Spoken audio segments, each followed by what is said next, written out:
What's the good word, y'all? It's your boy DKB here. So this isn't a Jets rant. This isn't a rant about the NFL refs and kind of the refs versus Jets situation. This is more so kind of identifying, or I guess more so hoping that moving forward, this Jets offense as well as the team at large, we don't find ourselves in situations where we do have penalties that are swaying the balance of the game, right? Ideally, you'd like to put it away early or at least be in a situation where,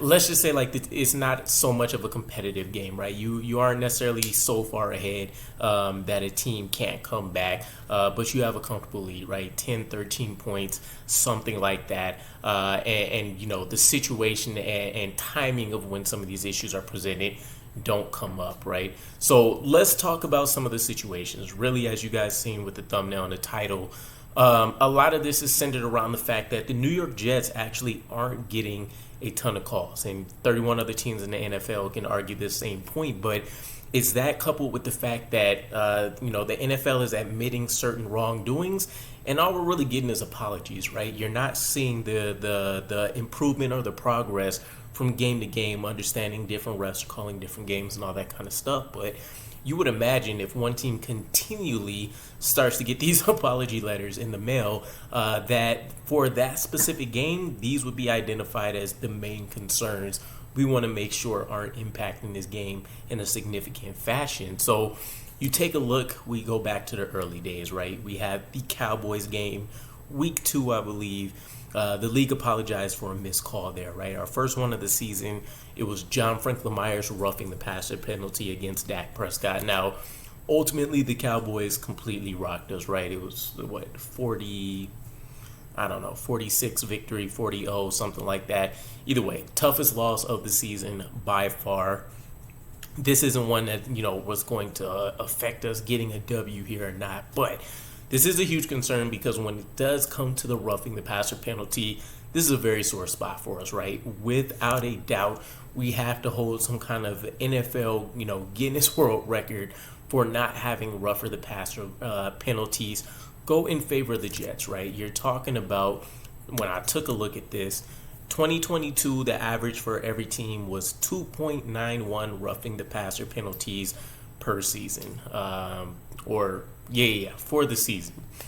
The Jets had 0, right? You have to go back to 2021, and I couldn't even tell you which game that it occurred in to identify the last time the Jets got a rougher the passer penalty call.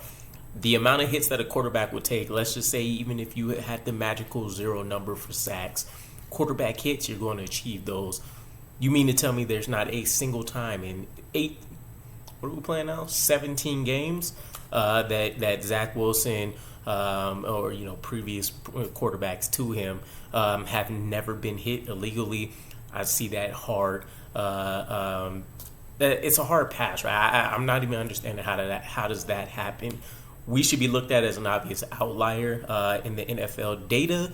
And again, it should be a situation where when you look at a Jets game, you should focus on that, which makes me think that the Jets are getting no respect from the NFL reps, right? It is what it is. It almost feels like they do have a stake in the game. I hate to kind of put that message or that thought out there, but a lot of what's happening here really just the football gods, as we know, we say that we're cursed pretty often, but it really does feel like there is some kind of poison that's out there, and somebody that has a true hatred of the New York Jets franchise, and they don't want to see us succeed. Now, when we get into the actual penalties of what we dealt with this season outside of roughing the passer penalties, we do feel like there could be 1 or 2 extra W's on our slate, the biggest one being the Chiefs game, right?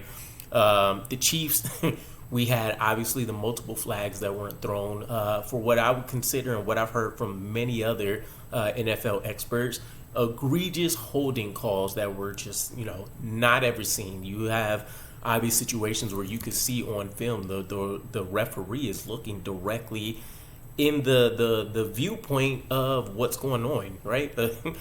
Jermaine Johnson versus, and I can't remember who the tackle for the Chiefs is at this point, but you're looking directly in that line of sight, and for that to not have to call, and I still remember the play pretty vividly because you see Jermaine Johnson get ready to start attacking and hitting his pass rush move, and then you see him kind of like tapping the helmet, trying to jump, do a bunch of things, and as we know, he got a unsportsmanlike penalty prior in that game, and so he didn't want to do anything absolutely crazy that would have caused the team. You were hoping that maybe a flag is thrown late, just like in the other huge momentum swing was called against Sauce Gardner extremely late. Again, I gotta find out if maybe I can get an NFL rules expert on the show, because this would be a good point. I know some people have commented before and they said it didn't matter when the flag was thrown. What matters was when the holding was initiated. That's not the way that I viewed the rules from what it was said before, but nonetheless, you have that huge momentum swing in the game, and then even recently, you take a look at the Eagles game and going back into the league apologizing, not seeing improvements in play from week 2 to week 6 here, and you have Montez Sweat being fined for the low hit against Zach Wilson. Earlier in the game, there were some opportunities for us to go out there, and I want to say tie it up near half, or at least make it like a 3-point game at that point. And, it didn't occur, right? He's got a fine now and all of that stuff. That's great. But ultimately, the flag wasn't thrown. You have the Allen Lazard blindside block, which a lot of people are arguing the validity of that. It is what it is, right? It was kind of a dumb play for what it's worth. I think it was fairly similar to what we seen out of Randall Cobb in the preseason.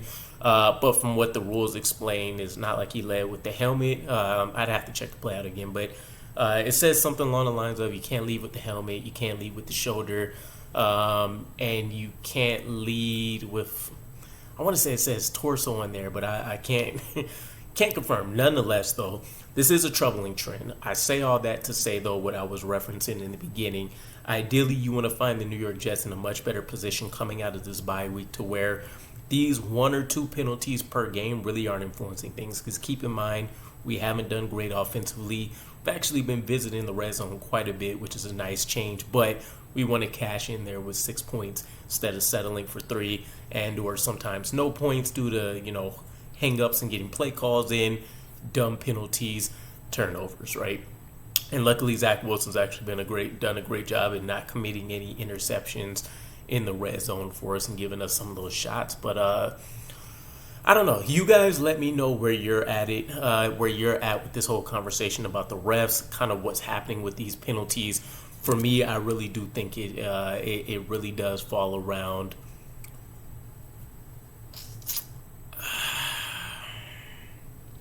It really does just center around the fact that the referees in a NFL game of the best, they should never be the main reason that you're seeing a team either get a win or they're getting a loss. And, I do think about a comment that I saw from Tyreek Hill in specific to that Chiefs-Jets game, where he mentioned that he also thinks the refs gave a W to the Chiefs, right? And then I think he linked that back to a play versus the Chiefs and the Eagles in the Super Bowl, where something similar happened, and ultimately the Chiefs got the ball back. They got a W, so it worked in his favor at that time. But I don't know. It's an interesting debate. Hopefully this becomes a very irrelevant conversation moving forward for this Jets team. But for what it's worth, for the love of God, if we don't get a roughing the passer penalty in our favor, hopefully Zach Wilson doesn't have to deal with getting hit.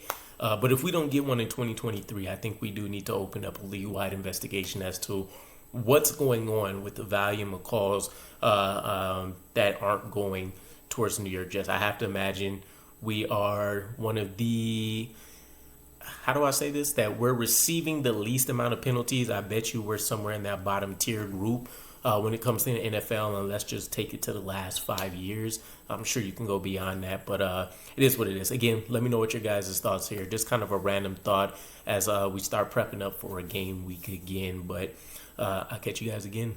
Peace.